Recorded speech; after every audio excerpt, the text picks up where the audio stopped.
Hello, and thank you for taking the time to watch and listen to this presentation aimed at parents and carers of Year 9 students who are about to embark on the exciting process of making their curriculum choices for their study in Year 10 and Year 11. They might refer to it as the Year 9 options process. We call it curriculum choices.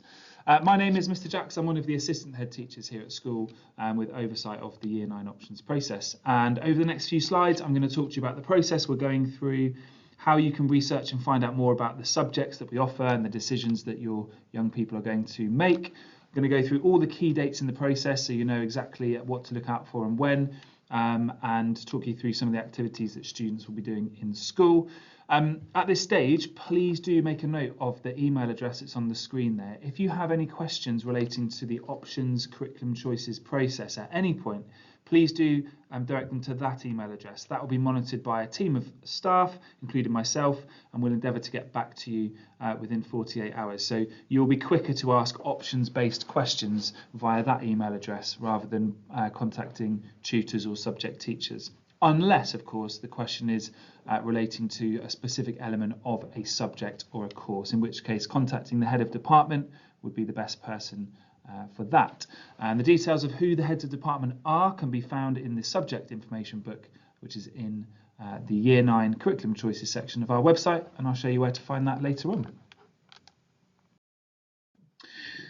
So I'd like to begin just by looking at some of the key dates in this process so you know where we are and where things are going, and so you've got those all important deadlines noted down.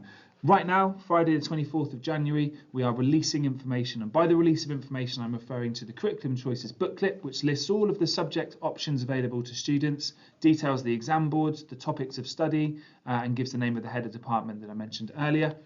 And also students are having an assembly, which is basically a version of this video, to talk them through the process as well. Now, in addition to that release of information of the subject information booklet, you'll also find on the school website a series of videos that have been recorded by the subject leaders. So if you want to read the booklet but also want to have a look at those videos, I would recommend that. I would actually recommend doing both because the subject leaders will get into a lot more detail in terms of what is studied, how the courses are examined, etc. on those videos, which are narrated PowerPoints a little bit like this one. And I'll show you where to find those in a little while. So heading to the school website is the place you want to go to find this information. Clicking on the button at the top there that says Student Life and then Year 9 Curriculum Choices, that will open up the page where you'll find the subject information booklet and then a series of buttons with the name of the subject on. You click that button and it will open up a YouTube video, which is the presentation from the subject leader, as I mentioned. I really recommend sitting down and watching those with your children and watching them together, because one of the things that sometimes happens is students make a choice to study something. Let's take, for example, history, because they're really enjoying the subjects that they're studying right now. And when they get to GCSE, they're a little bit surprised to find that actually they're not studying the thing that they were really loving in Year 9 when they chose it. So it's really important to spend time to look at the detail of the topics that are studied within each subject. And that goes the other way. There may be a subject they're not enjoying so much at the moment, but actually when they do their research and they look at the topics that are covered at GCSE, there might be things in there that are of more interest and excitement to them. So do go through and watch those videos with them. It's a time-consuming process, we understand that, but the reason we make these online videos is so that you can do that at your own leisure, rather than doing an in-school event where it can be a bit of a rush to get around and see people. So this is a way you can do it at your own time. And of course, then you can always be in touch with the subject leads for subject-specific questions, or with that email address I mentioned earlier for general questions relating to the options process. So the next dates down the line, Friday 24th, I've talked about, of January. So then the week following, the 27th of January, students are going to be doing some curriculum choices sessions in tutor time, going through and checking their understanding of what they need to do, giving them some advice and guidance on where to find further information. And also their teachers in their lessons will be talking to them a little bit about their GCSE subjects. So for example, in their geography lessons, the geography teachers will be sharing the geography presentation with them so that they can ask questions and have a little bit more information. And all throughout this process, students should be looking to talk to their teachers and try and get as much information as possible to help them make their decisions. And of course, a key part of that, which involves the parents, is on Thursday the 30th of January, where there is the Year 9 Parents' Evening.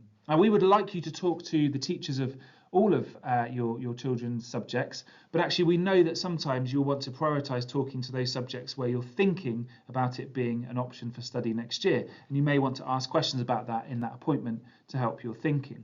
So again, do plan for that carefully when you're booking in for those parents' evening appointments, which are actually open now, and when you're doing that.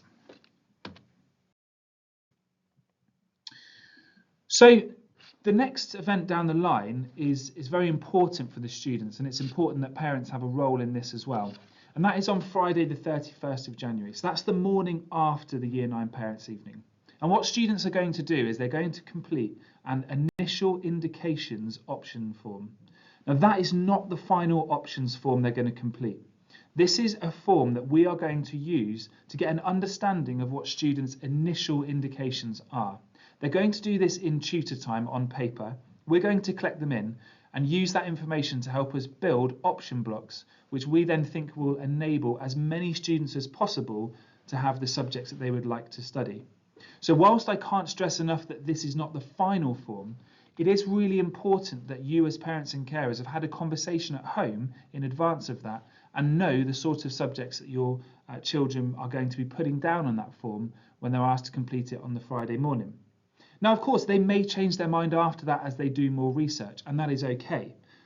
But having this information as accurate as possible at this stage will really help us to build option blocks to support as many students as possible. And your support in discussing that at home in advance is going to be really helpful. Obviously, the Year 9 Parents' Evening on Thursday is a great opportunity to do that and then have that discussion. I'm going to show you what that form will look like now and then a little bit later on in more detail so that you know what the students will be doing on Friday the 31st of January.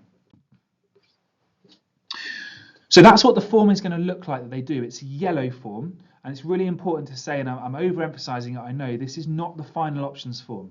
The final options form that comes home to you will come a little bit later down the line, and it will be green in colour. And that's the one that you will complete at home, and we'll ask you to countersign as parents and carers as well. This yellow form you won't see because students are doing it in school, but it would be good if you could discuss with them what they're going to put onto that form in advance of that Friday the 31st. Later on in the presentation, right at the end, I'm going to go into the sections of that form, and I'm going to work through that with students so they understand exactly how to fill it out. Now, back to the key dates. The next two straddle the half term that happens in February, and that is the Friday the 7th of February is the day that you will receive, or your child will receive and bring home, the final options form, and that will be green in colour, indicating to you that that is the final one that you need to fill out at home, countersign as a parent and carer, and then your child needs to bring that back into school after half term. So you've got that bit of thinking time over the half term break to really work through the materials and really consider the right options for your child. The deadline is the end of that first week back at school, Friday the 28th of February, and we will release information and tell students exactly where to return those forms to, but I have to stress it is not a first come, first served service. So when that form comes out on Friday the 7th of February, you give yourself no more chance of getting the subjects that you would like as all your first choices if it comes back in the Monday after, as if you do if it comes back in on Friday the 28th of February. Okay. Obviously, we would encourage students to be organised and get ahead of that deadline, but it is not first come, first served. So please take your time. Do consider it over the half-term break before signing and returning those forms. Now, once we've received those forms, we have the very complex process of building the timetable, putting all the classes together, trying to make sure that we meet as many student option requests as possible, and giving individual advice and guidance to students who have made certain selections that maybe don't work as combinations, or where we might advise a slight difference, or where, and this does happen, subjects are oversubscribed. And we need to say to students, unfortunately, this subject is oversubscribed, and therefore you're going to be allocated a different option. Now, we will always inform you if those conversations are happening, and we will take time to talk in person with students if they are going to be allocated different subjects than the ones they've indicated as their first choices. That comes a little bit later down the line, but we have quite a bit of time to do that and to build the option blocks and work with our timetable, which, as you can imagine, is a very complex puzzle. We will only confirm the final curriculum choice allocations in term 6, actually in July, very near the end of the school year.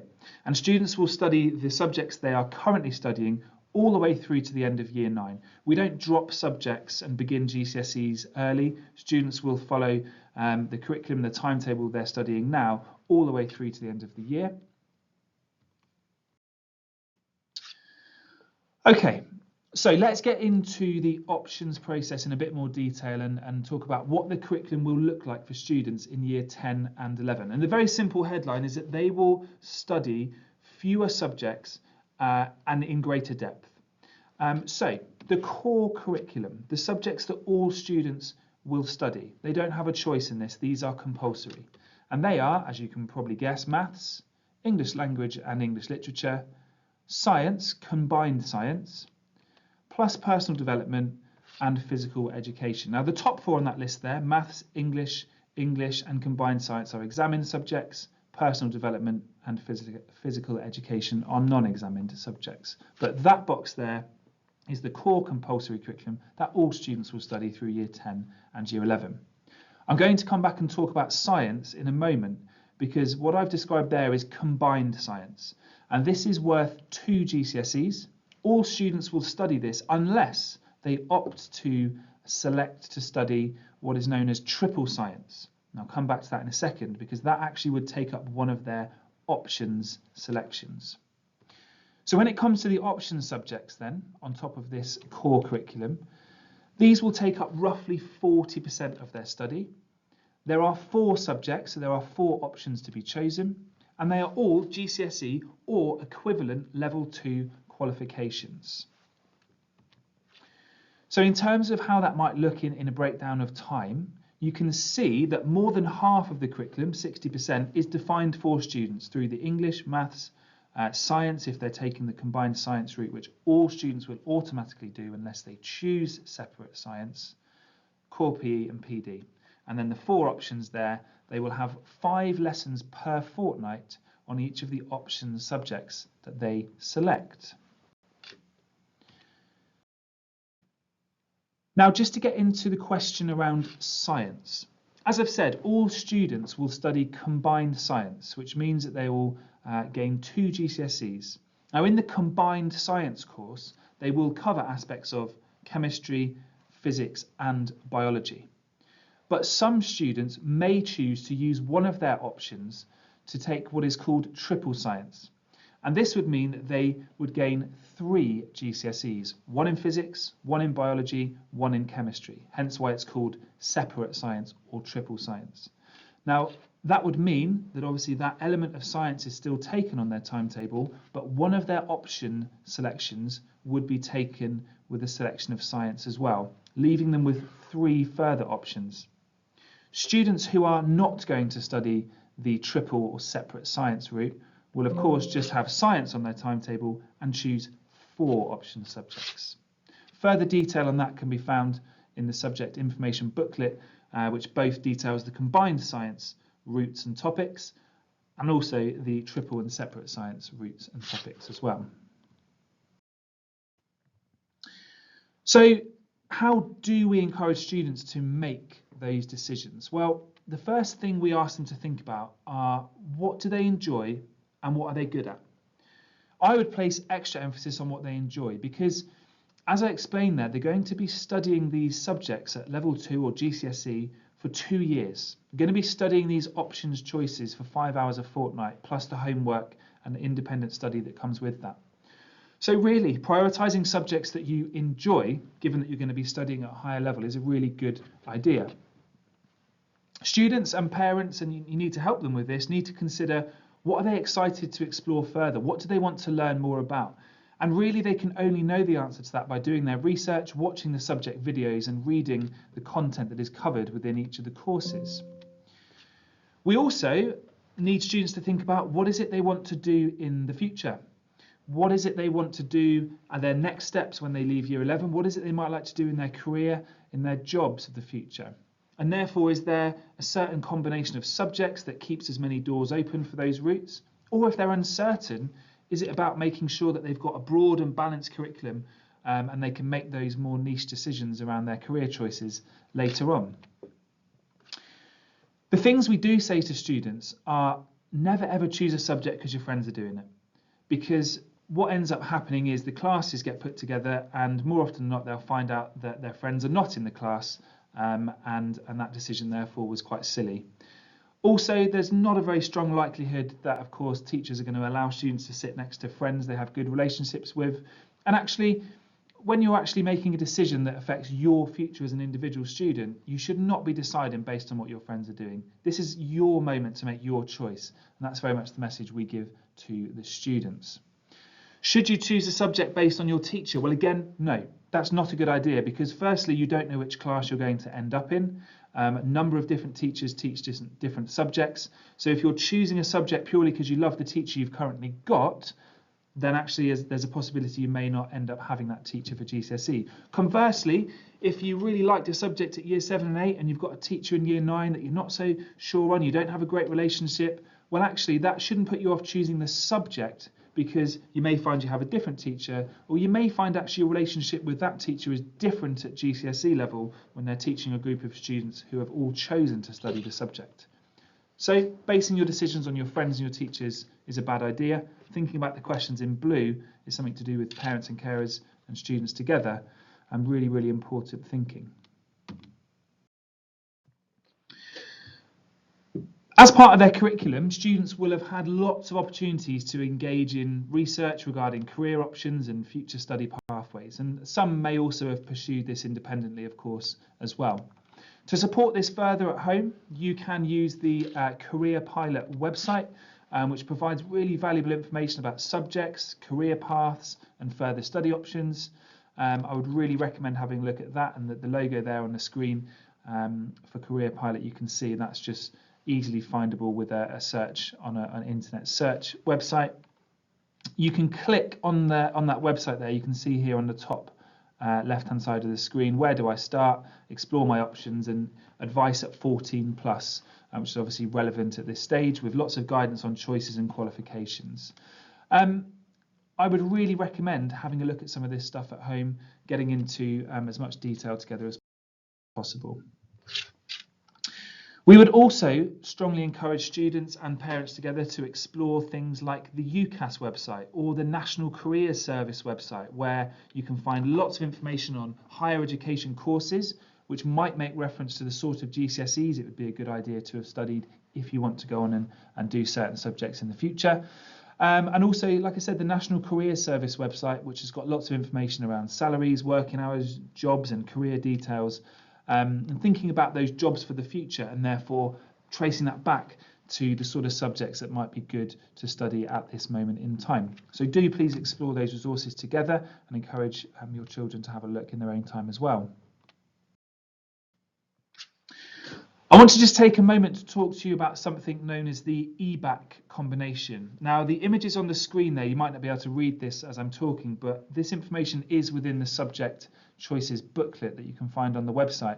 The EBAC combination, what is it? Well, it's not a qualification in its own right, but it's a combination of GCSE subjects, which include, as you can see perhaps from the list on the left-hand side there, English, maths and science, which of course all students will study anyway, but adding on to that, history or geography and a language. Now, all students here in their options process will have to choose history or geography. To make the EBAC combination, they would also, on top of that, need to select a language as well. So just to make that really clear in case there's any uncertainty, for the EBAC combination, you can read more about this in the booklet, English language, maths, science, history or geography, our process means that students will be studying English, maths and science. They have to choose at least one of history or geography. They can choose both. A modern foreign language is a choice they can make, French, Spanish or German. And that would leave them with two options. So the EBAC combination, made up with the subjects in black on the screen there, and would leave students with two options for further study as well.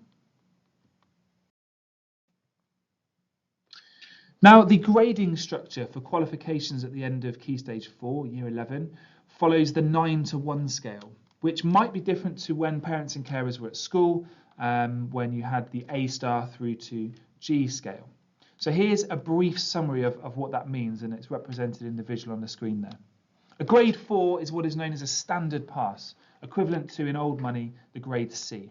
A grade 5 is what is known as a strong or good pass, and that is equivalent to, in old money, a high C. As you can see, grade 7 equivalent to the old money A, grades 8 and 9 the top grades there.